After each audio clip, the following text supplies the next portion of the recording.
Le moment est venu, les ETF Ethereum sont lancés et tout le monde se demande ce que cela pourrait signifier pour le prix de l'Ether. Va-t-il nous surprendre comme l'a fait l'ETF Bitcoin et faire repasser l'Ethereum au-dessus des précédents sommets historiques? Ou aurons-nous une vente de la nouvelle qui enverrait l'Ethereum vers les abysses? C'est exactement ce que nous allons explorer aujourd'hui, alors restez avec nous. Commençons par un rapide aperçu de la situation actuelle. Mardi, les 9 premiers ETF Ethereum ont commencé à être échangés sur la bourse américaine. Lors de la première séance de trading, les volumes d'échange ont dépassé les 1 milliard de dollars. Il y a donc un intérêt certain pour ces produits, même si cela ne se traduit pas encore par une hausse des prix de l'Ethereum qui a reculé de moins 0,1% lors de la même journée. Assez décevant. Ok, donc c'est là que nous en sommes actuellement. Mais ce qui est peut-être le plus grand enjeu ici, c'est non seulement en termes d'entrée potentielle de capitaux dans ces fonds, mais aussi l'impact que cela pourrait avoir sur le prix. En commençant par la question des flux entrants, il y a eu un large éventail d'estimations qui vont de haussière à baissière et tout ce qu'il y a entre les deux. Contrairement aux estimations pour les ETF Bitcoin en décembre, qui étaient globalement assez haussières, et maintenant on sait qu'elles ont fortement sous-estimé les flux entrants et l'impact sur les prix. Ceci étant dit, commençons par l'extrémité du spectre avec les scénarios baissiers qui ont été dépeints pour ces flux entrants d'ETF. Il y a environ un mois et demi, JP Morgan a publié un rapport selon lequel ils s'attendent à ce que les flux soient nettement décevants et loin de ressembler à ce qui a été observé du côté du Bitcoin. L'une des raisons est qu'ils pensent que les ETF Bitcoin ont eu l'avantage du premier arrivé et qu'ils ont donc déjà absorbé une grande partie de la demande potentielle. En plus, le Bitcoin avait bénéficié de l'attrait de l'événement du halving à ce moment-là, un événement inexistant pour l'Ethereum. Autre chose qui soulève, et qui est une préoccupation que beaucoup d'investisseurs partagent, c'est que ces ETF ne rapportent pas de rendement de stacking. C'est-à-dire qu'en achetant des parts d'ETF, vous renoncez à une partie de vos gains que vous pourriez obtenir en stackant de l'Ethereum en dehors des ETF. Un autre point soulevé par les chercheurs est le fait que le récit du Bitcoin était assez simple. C'est de l'or numérique et qui pourrait aider à diversifier les risques de couverture comme l'or ordinaire. Mais étant donné que l'Ethereum est un actif utilisé pour un protocole, l'argumentaire est moins convaincant. Une autre chose qu'il mentionne est le fait que la liquidité plus faible de l'Ethereum par rapport au Bitcoin le rend moins désirable pour les fonds spéculatifs. Ce qui fait que JP Morgan estime que l'on ne pourrait s'attendre qu'à entre 1 et 3 milliards de dollars d'entrée dans ces ETF Ethereum sur le reste de l'année. Si l'on considère que cela représente environ 6 à 18% des flux entrants que nous avons observés avec le Bitcoin, ce n'est pas vraiment significatif. Et même si nous devions tenir compte de la capitalisation boursière plus faible d'Ethereum, qui représente environ 32% de celle de Bitcoin, il s'agit toujours d'environ la moitié de la capitalisation boursière pour la mettre au même niveau que les flux entrants de Bitcoin. Les analystes de Bloomberg ont également donné leurs estimations de l'afflux potentiel de ces produits après les approbations initiales en mai. Eric Balchunas a déclaré qu'il s'attendait à environ 10 à 15% des flux des ETF Bitcoin, soit environ 1,5 à 2,4 milliards de dollars, ce qui correspond au milieu de la fourchette de JP Morgan. Il a également utilisé le même raisonnement qu'eux sur la demande qui est accaparée par les ETF Bitcoin. On doit aussi mentionner le cas de Grayscale et son Grayscale Ethereum Trust ETH, qui va être converti en ETF. Et si vous vous rappelez, le produit Bitcoin de Grayscale, GBTC, a été la cause d'une forte pression à la vente après sa conversion, parce que les investisseurs avaient arbitré la décote de Grayscale et avaient pris les profits une fois que la décote s'est finalement refermée. Il y avait un autre facteur, à savoir le fait que le GBTC était considérablement plus cher que tous les autres ETF. Et il semble que Grayscale va refaire la même erreur avec des frais sur les ETF Ethereum qui seront au moins 10 fois supérieurs à ceux de leurs concurrents. Et ce qui est encore pire, c'est le fait que beaucoup de leurs concurrents ont des dispenses de frais pendant au moins un an, ce qui signifie que les détenteurs d'ETF Grayscale peuvent choisir entre payer 2,5% d'une part ou l'obtenir gratuitement d'autre part. Quel choix feriez-vous? C'est un point vraiment très préoccupant. Le GBTC a perdu plus de 50% de ses actifs sous gestion en seulement 6 mois. Si la même chose se reproduit avec les produits Ethereum, c'est environ 5 milliards de dollars. Cela pourrait complètement contrecarrer toute pression acheteuse qui viendrait des ETF Ethereum.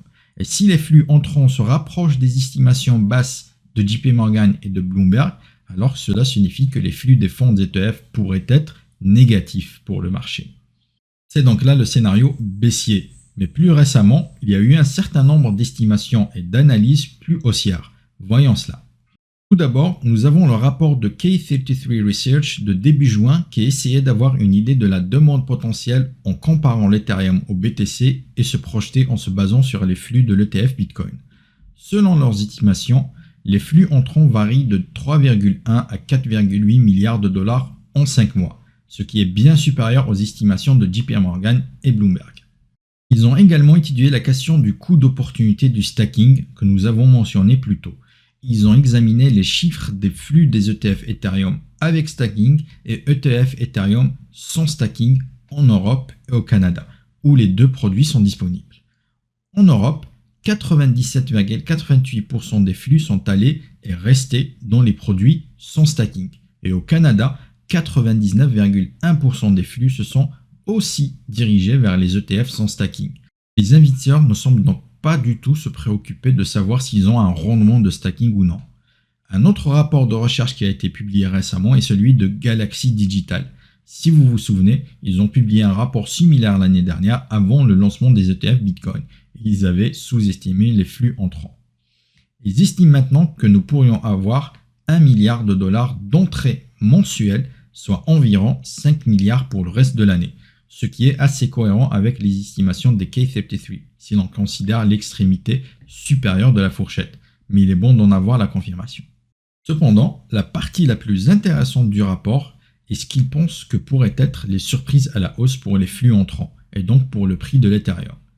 L'une d'entre elles est le fait que les sorties potentielles de Grayscale pourraient être bien inférieures à celles observées pour le Bitcoin, et cela s'explique par deux facteurs.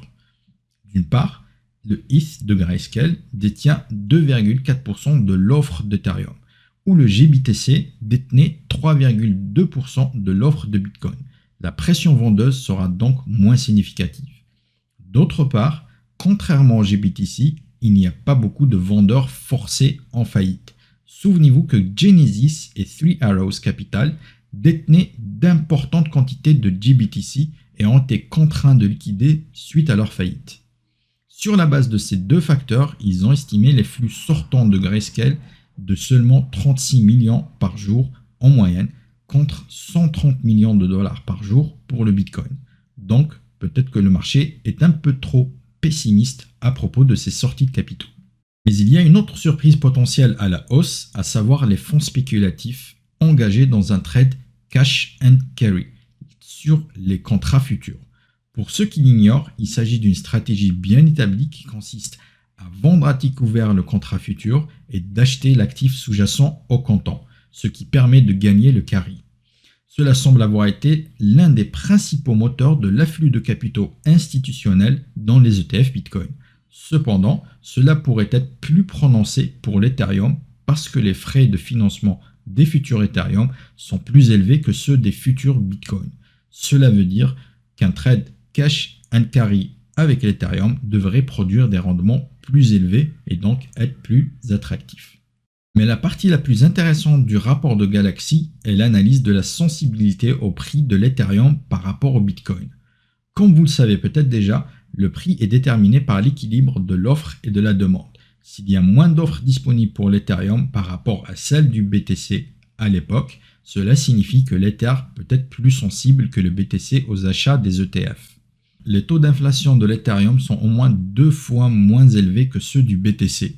Il y a aussi moins d'Ether détenus sur les exchanges, ce qui a également un impact sur l'offre disponible pour être achetée par les émetteurs d'ETF, mais ce ne sont pas les seuls facteurs d'offre que nous devons prendre en compte.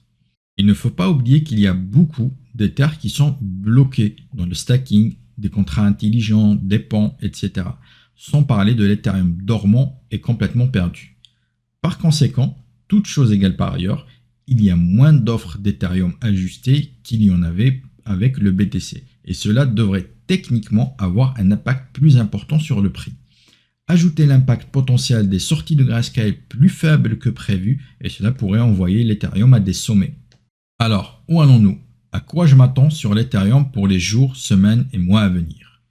Il est vrai qu'une grande partie de la demande des investisseurs a été absorbée par les ETF Bitcoin. Beaucoup d'investisseurs s'habituent encore à l'idée d'investir dans un actif numérique et s'attendre à ce qu'il se rue sur un autre cryptoactif juste comme ça, c'est pas gagné. De plus, l'argumentaire d'investissement dans l'Ethereum n'est pas aussi solide que celui du Bitcoin. On ne peut expliquer et vendre l'Ethereum à un particulier en un discours court et facile à comprendre. Il est aussi vrai que le trust Ethereum de Grayscale pourrait conduire à des sorties de fonds, mais l'impact pourrait être surestimé. Quand on y réfléchit, bien que les frais sont exorbitants, si les investisseurs choisissent d'autres ETF, l'impact sur les flux nets sera absolument nul. Les ventes des ETF Grayscale seront compensées par des achats d'autres ETF concurrents. De plus, il n'y a pas de vendeurs forcés comme pour le BTC avec Genesis et Three Arrows qui avaient fait faillite. La motivation derrière le trade cash and carry des ETF est susceptible d'être plus prononcée pour ces ETF Ethereum et il en résulterait une demande plus importante par rapport au Bitcoin. Ajoutez à cela l'impact de la baisse de l'offre et il est facile de voir comment l'Ethereum pourrait monter bien plus que le Bitcoin ne l'a fait lors du lancement de son ETF. Si les flux d'ETF estimés par K33 et Galaxy se matérialisent, soit entre 4 et 5 milliards de dollars, il est facile de voir l'Ethereum se redresser d'au moins le même montant que le Bitcoin, soit 40% en 5 mois. Et cela amènerait Ethereum près de ses précédents records historiques. Si l'on ajoute l'impact de la sensibilité des prix au flux entrant, il est facile de voir pourquoi les analystes prédisent une hausse jusqu'à 5 000 $ dans quelques mois. Par exemple, Matt Hogan de Bitwise Asset Management, qui est bien sûr l'un des émetteurs, qui pense que ETH va atteindre 5 000 $ d'ici la fin de l'année. Il existe des prévisions encore plus optimistes. QPC Capital, une société d'investissement basée à Singapour, a prédit une hausse potentielle de 60%, portant l'Ethereum bien au-delà de 6 000 $ dans les mois à venir. Transform Holdings a une prédiction de prix similaire à 6 000 $. Bien sûr, qui peut oublier les dirigeants de Standard Chartered qui ont prédit un prix de l'Ethereum à la fin de l'année de 8 000 $, ainsi qu'une prévision de prix pour la fin de l'année prochaine de 14 000 $. Ils doivent fumer quelque chose dans leur QG, mais j'aime bien leur optimisme. Blague à part, en outre, d'autres éléments se profilent à l'horizon qui pourraient accentuer la hausse de l'Ethereum. Si les conditions du marché changent, par exemple un pivot de la Fed, couplé à une victoire de Trump, apportant effectivement des réglementations en faveur de la crypto-monnaie, cela pourrait être un énorme coup de pouce pour le prix de l'Ethereum. Merci et bravo d'avoir regardé cette vidéo jusqu'à la fin. J'aimerais vraiment avoir vos commentaires. Dites-moi quel impact vous pensez que les ETF vont avoir sur le prix de l'Ethereum et quelles sont vos prévisions de prix. Et pendant que vous tapez sur ce commentaire, pourquoi ne pas appuyer sur le bouton j'aime. Si vous en voulez plus sur la crypto-monnaie, n'oubliez pas de vous abonner et ce serait bien aussi si vous appuyez sur cette petite cloche. Bien d'autres choses arrivent encore, c'était Rilas, merci beaucoup.